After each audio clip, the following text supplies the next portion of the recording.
할렐루야. 이 오후 시간에도 말씀의 은혜 있길 주의 이름으로 축복합니다.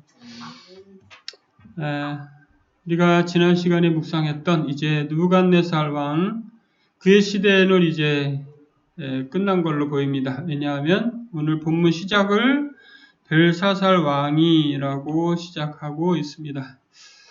느부갓네살은 놀라운 경험을 통해서 그의 삶의 체험을 통해서 하나님이 어떤 분이신지에 대해서 알게 되었고 그 하나님의 높고 위대하심을 찬양하는 그런 모습을 가지고 살았던 것으로 보입니다. 그런데 오늘 이제 본문 시대가 바뀐 거죠. 그래서 벨사살의 시대가 열렸고 그 벨사살의 시대는 어떠했었는지를 묵상할 수 있는 한 토막이라고 보여집니다. 벨사살의 시대가 항상 이러했을 것 같지는 않고요. 왜냐하면 처음에는 어땠을까요? 느부갓네살의 영향이 있었겠죠. 그리고 이제 오늘 본문에 보면 2절에 그에 붙인 느부갓네살이라고 나옵니다. 근데 이제 여기서 우리말처럼 해석을 하면 안 되는 이유가 이 본문에 나오는 부친이라는 단어는 약간 친아들, 친아빠 이런 개념이 아니라 약간 조상 그런 개념이에요. 선조 이런 느낌의 뉘앙스의 단어예요. 그러니까 여기서의 부친이라는 단어는 벨사살이 느부갓네살의 직접적인 아들이었다기보다는 그냥 자손이었다는 거죠. 그런 느낌이 더 크기 때문에 어쩌면 벨사살은 느부갓네살의 그러니까 바로 직계 아들이 아니라 그 손자나 뭐 이렇게 됐을 가능성이 훨씬 더 큽니다. 그리고 역사적으로도 살펴보면 실제로 벨사살이라는 이름을 가졌던 왕은 느부갓네살의 손자 격이에요. 그게 더 성경적이라고 봅니다. 그래서 벨사살 왕은 한 시대를 건넌 거죠. 그러니까 느부갓네살로부터 한 시대를 건너가면서 많은 역사적 상황들이 있었을 겁니다. 그리고 주변 국가들과의 교류나 또 그 느부갓네살이 통치하던 영역이 있었을 거잖아요. 통치하던 영역에 각 지방마다의 그 권력 구조나 그런 것들이 다 있었을 거란 말이고요. 그런 것들을 통해서 볼 때 이 벨사살이 지금 이제 왕으로 지키고 있는 자리는 바로 그 느부갓네살이 통치했던 그 부분이었을 가능성이 크죠. 왜냐하면 거기가 중심 지역일 테니까요. 역사가들은 그렇게 설명합니다. 벨사살의 아버지는 이 느부갓네살이 통치했던 그 큰 나라의 중앙 지역에 있던 왕이 아니라 좀 변방에 있었던 왕으로 묘사되고 있고요. 벨사살은 이제 거기서 등용이 된 거죠. 일종의 어떻게 보면. 그러면서 이제 중심 역할을 하게 된 그런 인물로 보입니다. 그렇기 때문에 이 사람은 어떤 특성이 강했을 것 같으냐면 교제에 능했을 것 같습니다. 사교적이라는 거죠. 요즘 말로 하면. 그래서 그 많은 사람들과 교류가 많았을 거고요. 그렇기 때문에 이제 그 시대의 문화 이런 것들을 잘 활용할 수 있는 그게 발달을 했겠죠. 그리고 느부갓네살이 정치를 안정적으로 잘 했을 거라고 보여집니다. 마지막에. 그가 7년에 7대의 공백 기간이 있지만 그 이후의 시간들은 평탄한 길을 걸었을 거라고 보이고 그렇게 됨으로써 안정적인 치세를 하고 있었기 때문에 이게 참 역사의 아이러니가 아닐 수 없는 게요. 역사적으로 어떤 나라가 안정된 시대를 들어서게 되면 무엇이 발달합니까? 문화와 문명이 발달을 합니다. 그러면서 사람들이 어떤 사고 구조를 가지게 되냐면 편리하고 좀 쉬고 싶고 뭐 이런 마음들을 갖는 거예요. 지금 우리나라도 되게 많이 그렇죠. 편안한 거 좋아하고 편리한 거 좋아하고 그런 분위기로 가고 있잖아요. 근데 이게 좀 이제 나라가 물질적으로 평안해지고 안정적으로 되어지는 나라일수록 더 그런 확률이 높고 그런 경우를 많이 봅니다. 그러면서 같이 따라오는 게 뭐예요? 편리한 거는 다 추구하는 게 뭐가 잘못됐다는 게 아니라 그렇게 되면서 사람들이 무엇을 추구하게 되냐면 쾌락을 추구하는 거예요. 향락이 발달한다는 거죠. 문명과 어떤 그런 것들을 편리나 추구하는 그런 가치관들이 이제 거기에 사단이 자꾸 수작을 부리는 거죠, 일종의. 근데 그렇게 하면 어떻게 되냐? 향락 문화가 발달하면서 퇴폐한 쪽으로 흐르는 거예요, 이렇게 문화가. 왜? 사람들이 죄인이기 때문에 죄악의 속성을 좋아합니다. 그래서 그쪽으로 흘러가는 거예요. 그래서 하나님을 더 존중하고 경배하고 경외하는 쪽으로 흐르는 것보다 그렇지 않은 방향으로 많이 흘러가게 되고, 이거를 요즘 말로 하면 악화가 양화를 구축한다가 됩니다. 자, 어쨌든 세상은 그런 것 같아요. 세상은 정말로 편리한 거 그런 거 다 좋습니다. 근데 그렇게 하다 보면 결국은 어떤 걸 가지게 되냐면 너무너무나 편한 것만 좋아하는 거예요. 그래서 자기가 져야 될 십자가에 대해서는 전혀 인식하고 싶지 않은 거죠. 생각하고 싶지가 않은 거예요. 고단한 길을 누가 걷고 싶겠습니까? 근데 그런 걸 생각을 하지 않는 거죠. 그래서 뭐가 없어지냐면 절제하는 게 없어지는 거예요. 절제하는 마음이 없어지니까 거기에서 파생적으로 어떤 게 들어오냐면 바로 타락하는 문화가 형성되는 거예요. 근데 그거는 역사가 증명합니다. 근데 마치 이 나라도 바벨론도 마찬가지인 거죠. 바벨론도 느부갓네살의 통치와 치세에 있을 땐 법적으로도 제도적으로도 어떤 안전장치 같은 것들이 잘 구비되어 있다가 이제 시대가 바뀌면서 그런 부분들이 이제 와해되고 있는 거죠. 그런 걸 느낄 수가 있습니다. 우리나라도 지금 보면 뭡니까? 우리가 역사 속에서 우리나라의 가장 치명적인 단점이 뭐죠? 우리나라의 치명적인 단점. 역사 속에서 우리가 누누이 배워왔던 거, 당파 싸움 아닙니까? 근데 우리나라 지금 똑같이 그렇게 하고 있어요. 그가 속성을 못 버리는 겁니다. 어쨌든 중요한 것은 바로 그 시대가 어떻게 되어 갈 때 거기에서 우리의 자세가 어떠해야 하는가가 중요한 거죠.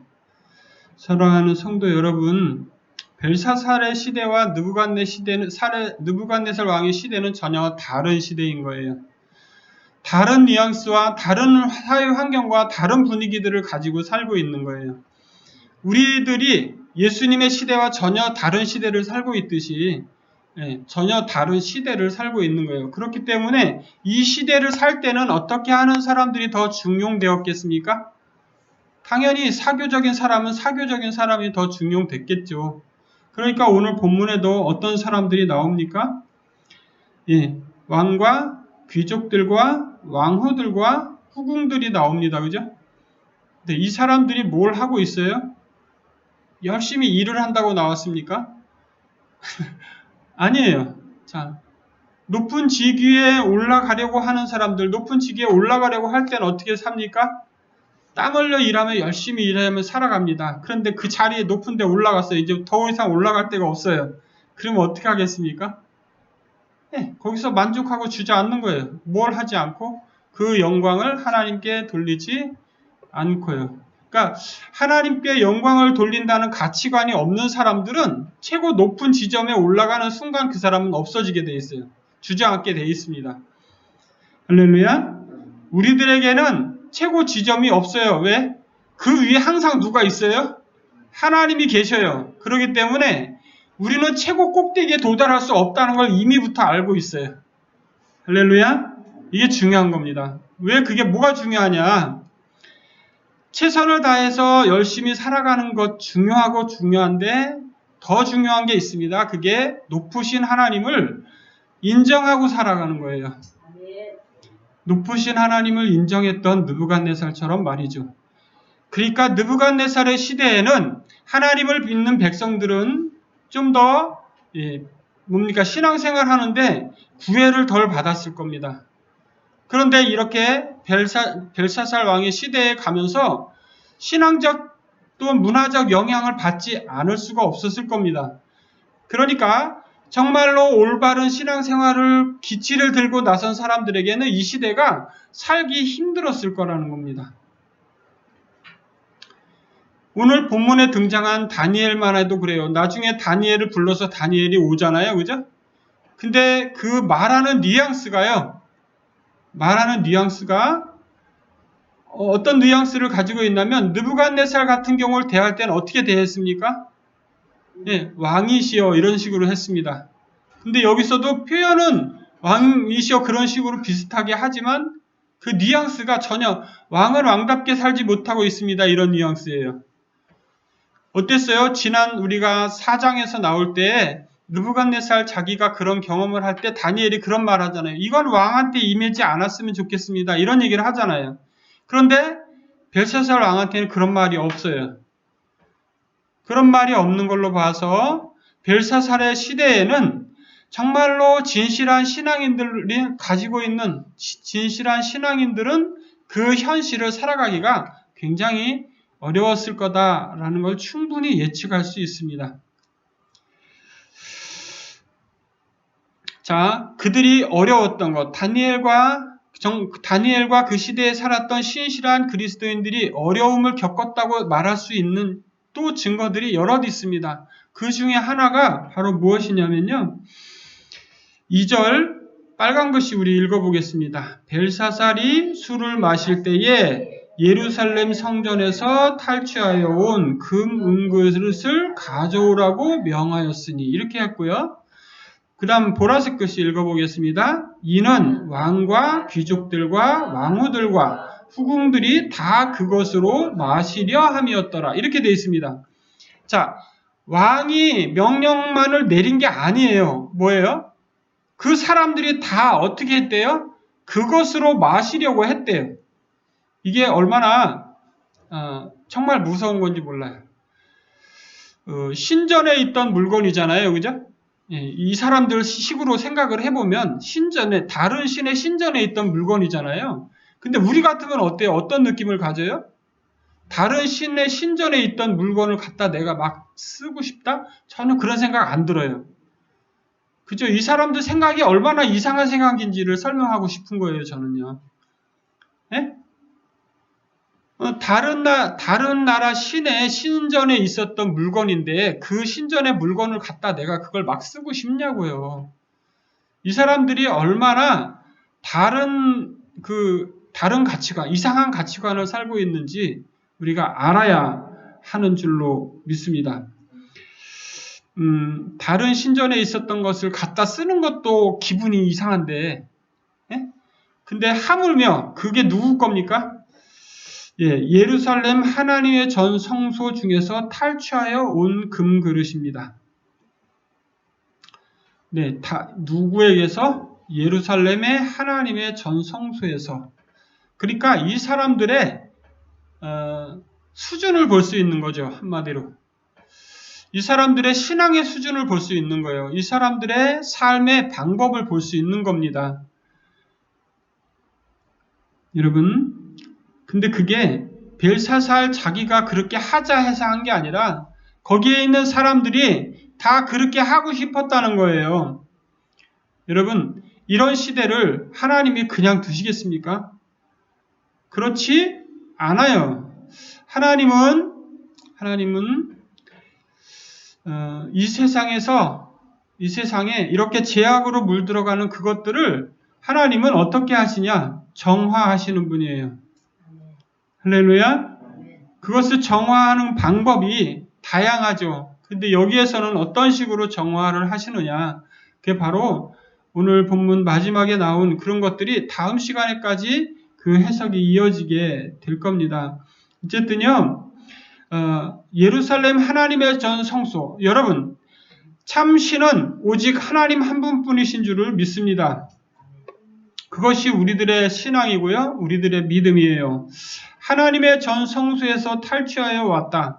그 탈취하여 온 것을 누가 그렇게 허락했습니까? 하나님이 허락했죠. 왜요? 이스라엘 백성들이 말을 안 들어서. 중요한 거예요. 이스라엘 백성들이 하나님의 말씀대로 살지 못하기 때문에 어떻게 했었다. 포로로 잡혀가면서 다 뺏겼었던 거다. 그러니까 이 사람들, 벨사살과 그의 일행들이 볼 때 이스라엘의 신은 어떻게 보입니까? 약해 보였겠죠. 왜? 자기네들 신한테 진 거라고 여겼겠죠. 그러니까 그걸 아무렇지 않게 사용할 수 있었을 수도 있는 겁니다. 세상 사람들이 볼 때 교회가 규모가 작고 교회가 이런 모습을 가지고 있으면 어떻게 봅니까? 사람들이 무시하겠죠. 약간 그런 느낌인 거예요. 그래서 이 사람들은 그거를 갖다가 더불어 그것으로 마시더라 이렇게 하고 있습니다. 그리고 또 한 가지 더 중한 죄를 이들이 범하고 있어요. 술을 마시고는 그 금은구리 새나무 돌로 만든 신들을 찬양하니라 이렇게 나와 있습니다. 오늘 본문에 이 사람들은 아주 중대한 범죄를 저지르고 있는 거예요. 누가 볼 때 중대한 범죄를 저지르고 있습니까? 네, 하나님이 보실 때. 하나님의 시선에서 봤을 때 이 사람들은 아주 철없는 사람들이에요. 하나님의 시선에서 봤을 때 이 사람들은 아주 모질이들이에요. 네? 여러분, 하나님이 보실 때 이 세상의 많은 종교에서 섬기는 신들이 참으로 신입니까? 오늘 본문에 뭐라고 적고 있습니까? 금, 은, 구리, 새, 나무, 돌로 만든 신 이렇게 나와 있습니다. 즉 만든 신이라는 거예요. 모든 신은 다 만든 신입니다. 그런데 하나님은 만든 자가 없어요. 하나님은 원래부터 있었어요. 많은 사람들이 하나님을 보여줘라 그럼 나도 믿겠다 이렇게 말합니다. 근데 그렇게 그들이 하나님을 보지 못하는 이유는 어디 있습니까? 이게 오늘 중요한 질문 중에 하나입니다. 많은 사람들이 하나님을 보여주시오 그럼 나도 믿겠시오 이렇게 합니다. 근데 그 사람들이 진짜로 하나님을 보지 못하는 가장 중요한 점이 있어요. 그게 뭔지 아십니까? 네, 그거는 그들의 마음 눈이 어둡기 때문이에요. 마음 눈이 어두워서 안 보이는 거예요. 마음 눈은 어떻게 밝혀져야 되는데 마음 눈이 밝혀지지 않는 이상 절대 보이지 않습니다. 아무리 설명을 해도 못 알아들어요. 설명 가지고 되는 게 아니라 뭐 가지고 돼야 되냐면 마음 눈이 떠져야 되는 거예요.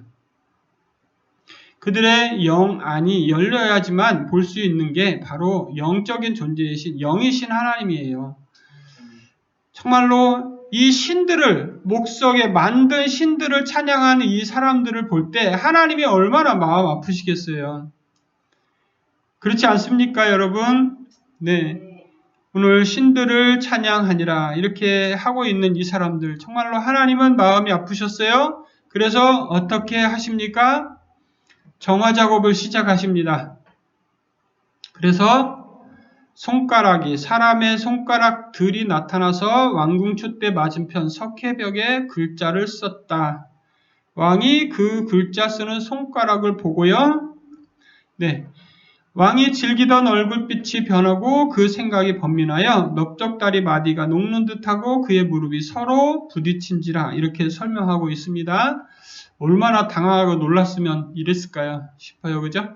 명색이 왕인데 엄청나게 권위 있게 탁 버티고 앉아있다 갑자기 덜덜덜 떨고 있는 이 모습을 생각해 보면요.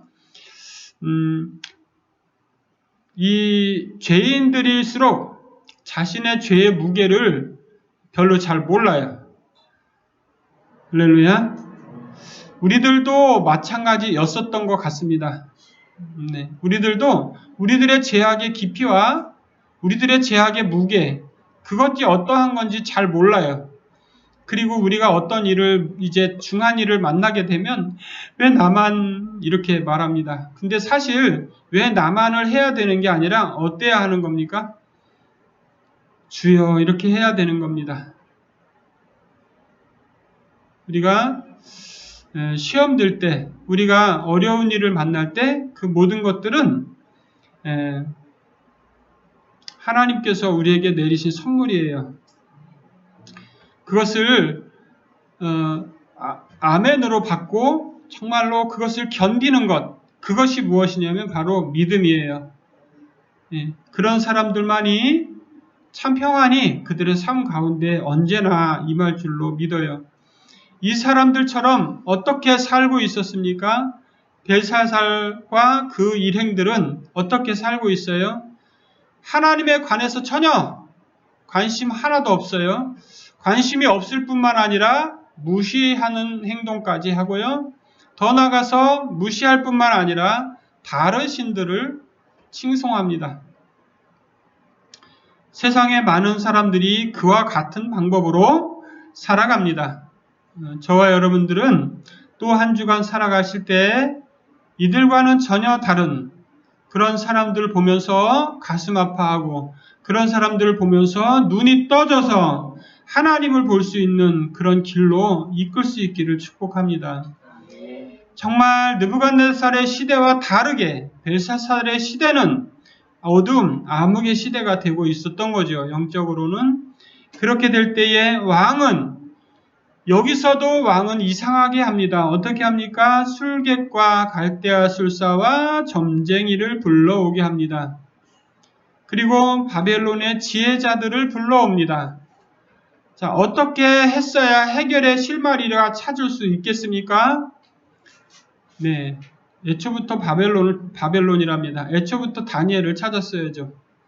왜 그렇습니까? 왜 그렇습니까? 벨사살의 부친이었던 누구를 봤으면 그래야 돼요? 느부갓네살의 경험을 들었고 봤을 거 아니에요. 그랬는데 보고 들었을 그 사람이 그렇게 하지 않으니까 이상한 겁니다. 사실은. 애초부터 자기는 정말로 하나님이라는 신이 있어서 그분이 이런 일을 우리 부친에게 했더라라는 소식을 들었을 텐데 전혀 그런 뉘앙스가 전혀 없어요. 어떻게 합니까? 술객, 갈대아 술사, 점쟁이 이거 다 뭐하는 사람들입니까? 하나님과는 아주 관계없는 사람들입니다. 할렐루야. 우리들이 누구를 만나더라도 만나는 사람들이 중요합니다. 할렐루야.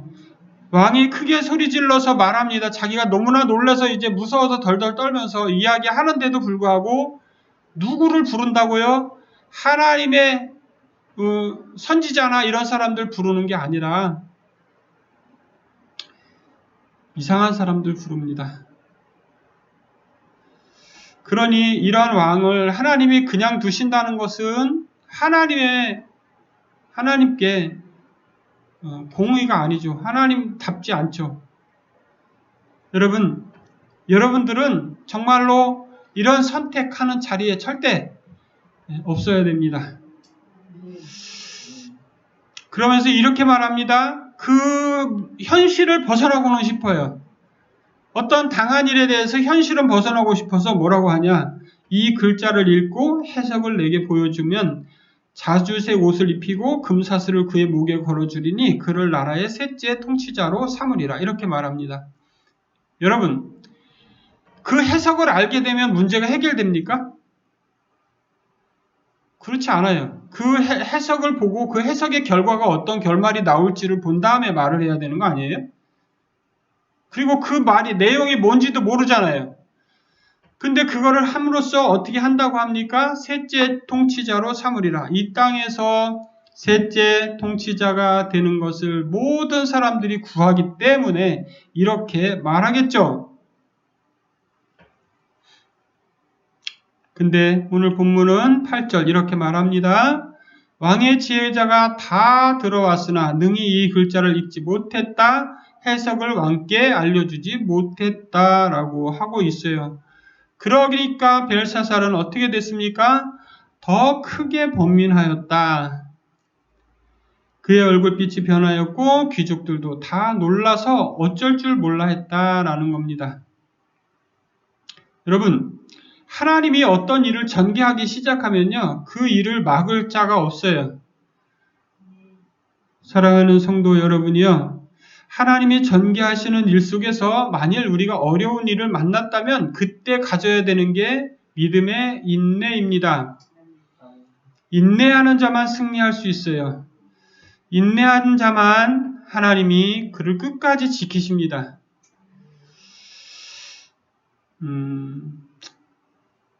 여기에 이제 한 사람이 나오는데요. 왕비가 나옵니다.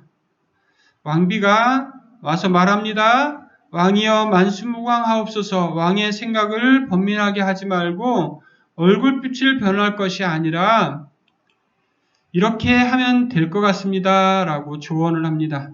누구를 불러드리라고요? 다니엘을 불러드리라고요.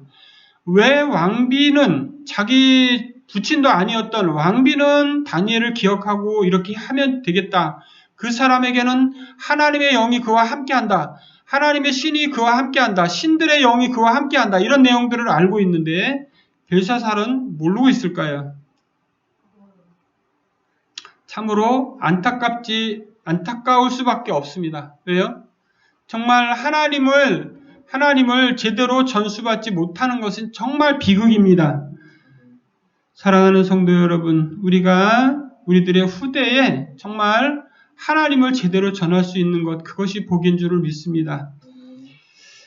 거룩한 신들의 영을 가졌던 그 다니엘을 불러주세요. 이렇게 함으로써 그러면 그 해석을 알려줄 겁니다. 이렇게 해서 다니엘을 불렀습니다. 13절 이에 다니엘이 부름을 받아 왕의 앞에 나오매 왕이 다니엘에게 말하되 내가 나의 부왕이 유다에서 사로잡아온 유다 자손 중에 그 다니엘이냐? 내가 들은즉 내 안에는 신들의 영이 있으므로 내가 명철과 총명과 비상한 지혜가 있다 하도다. 이 글을 읽고 그 해석을 내게 알게 하라. 이렇게 말합니다. 내가 이 글을 읽고 그 해석을 내게 알려주면 내게 자주색 옷을 입히고 금사슬을 내 목에 걸어 너라의 셋째 통치자로 삼으리라. 이렇게 말을 하게 됩니다. 여기서 우리가 주목하고 기억해야 되는 내용이 있는데요.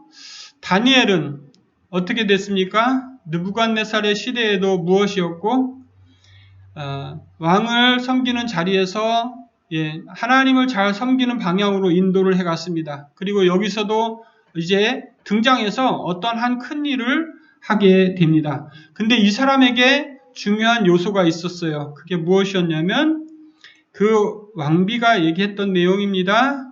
네. 뭐라고 했습니까? 11절 파란 글씨 맨 위에 읽어보겠습니다. 왕의 나라에 거룩한 신들의 영이 있는 사람이 있으니. 그리고 또 파란 글씨 명철과 총명과 지혜가 신들의 지혜와 같은 자입니다. 자, 아멘. 자, 뭐가 있다고요? 신들의 영이 있는 사람. 할렐루야. 저와 여러분도 바로 이 신들의 영, 하나님의 성령인 줄을 믿습니다. 하나님의 영이 충만한 저와 여러분 되기를 축복합니다. 그러면 정말로 중요할 때, 정말 꼭 필요한 순간에 저와 여러분 하나님이 긴히 들어 사용하실 줄로 믿습니다. 자, 기도합니다. 거룩하신 주님, 또 한 주간 살아갈 때에 다니엘처럼 우리에게도 성령 충만한 은혜를 내려주시기를 간절히 기도합니다.